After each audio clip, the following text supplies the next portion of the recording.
Hi guys, Dr. Bortolotti here. I'm going to give you a video lecture on how to write your final exam essay for this course. That way you can pull this video up anytime you need to reference it or get an idea of what I want. The purpose of this final exam essay is for you to take one decade out of the 20th century from the 1900s through the 1960s, since those are the only decades that we covered in the course. And then choose one of those decades and write an essay claiming that that decade best exemplifies the important movements of the High Renaissance.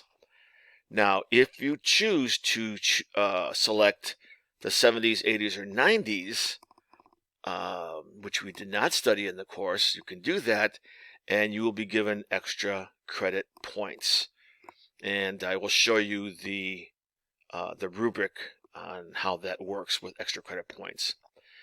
Okay, be that as it may, I've given you the templates. All you need to do here is just change your name here. Here's the due date. And then make sure you change the headers on page 2 and the subsequent pages. You can use my title if you want, no problem. Just change this to the decade of your choosing. And you can use the 60s if you want as a subject of your essay. And you can also model your thesis after the thesis statement I've given you here. The reason why I'm giving you all this stuff is because you only have about 9 or 10 days to write this thing. And so anything you find in this example essay, you can use. I won't consider it cheating. That's why I'm giving you this example, so you have some ideas. Now, in this example, I chose the 60s as the decade I think that best exemplifies the High Renaissance. And I've chosen these 3 subtopics that I've indicated in red: humanism, modernity, and science and technology. I've developed the outline down to C, but you only have to go down as far as B. I'll leave it up to you if you want to go to a C. The minimum that you have to do is 1AB, 2AB, 3AB. If for whatever reason you go to a C in one of your subtopics, you do not have to go to a C in the other 2 subtopics. Okay? You only have to do down to B. C is optional in each section. Remember the rules of outlining: as few number of words as possible. Capitalize only proper nouns. These are all proper nouns. This is not a proper noun. This is not a proper noun. Okay? Also, you are allowed up to 4, 5, maybe 6 words, depending on your entry. Notice, like I said, once again, I've color-coded the outline, and that way you can see the structure better in the sample essay, which starts on the next page. One more thing. Remember, no actual paragraphs appear on the outline. The words introduction and conclusion, they are simply placeholders.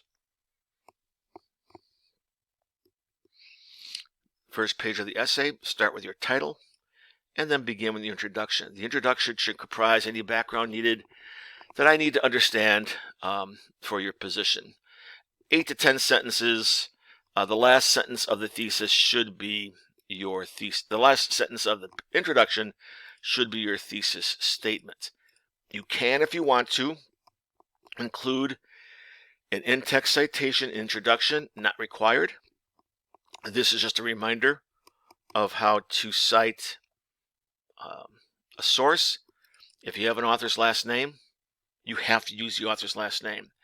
If you don't have an author's last name, and then use an abbreviated form of the article title, like so. And make sure that that abbreviated form of the article title remains in quotation marks. Notice where the end mark goes, right there. Also notice the color coding in this sample paragraphs. Here's your first subtopic sentence. If you would please, would you bold the subtopic, not only for me, but for you. If you do this, you are checking yourself to make sure that you are following your outline using the exact same entries that you have on the outline. You repeated that wording here in the paragraph. So this is subtopic paragraph 1. Bold the subtopic. Once again, I really urge you to write in colors. It helps with your organization. I really think it's a good skill, a good tool to use. And then you go on to the A detail. In this case, it was civil rights. Write an introductory sentence on civil rights. It's blue, so make it blue, and then bold the A detail. Then give me at least 2 more sentences on A. Then, after you get done spilling your guts about A, you move on to the B detail with a transition.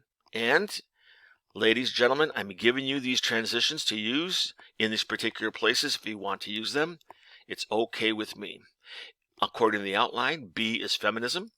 And so I've written a sentence introducing the feminist movement with a transition, and I bold the B detail, discussing it in at least 2 more sentences.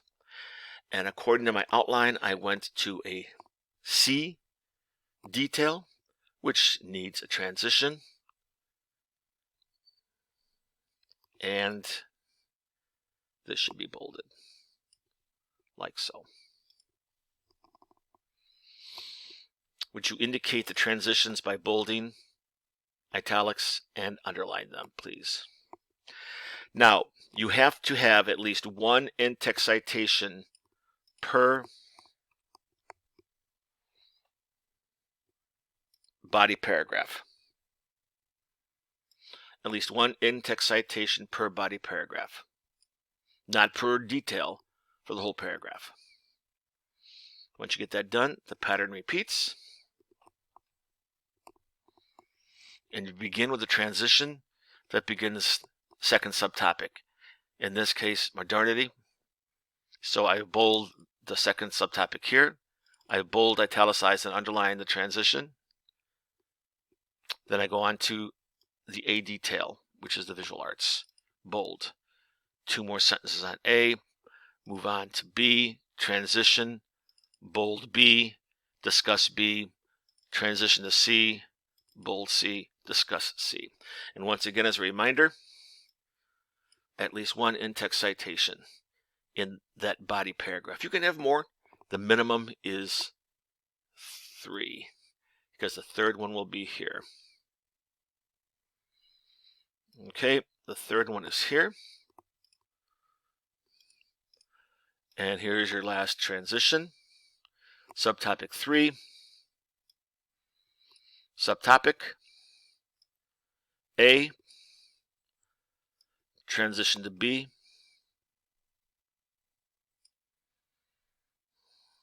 Here is B.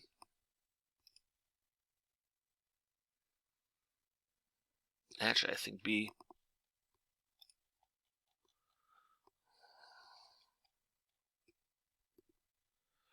Yeah, I need to bold that.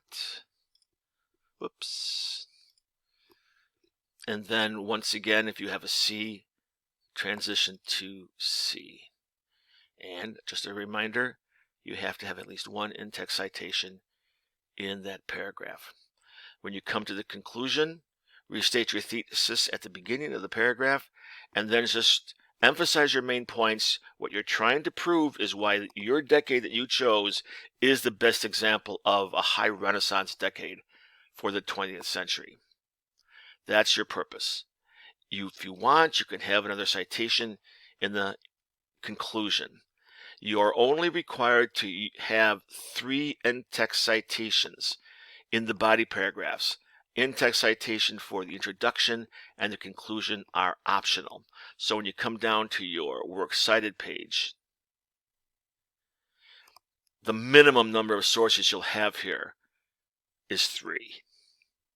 Obviously, if you cited more sources in the essay, you would have more sources here.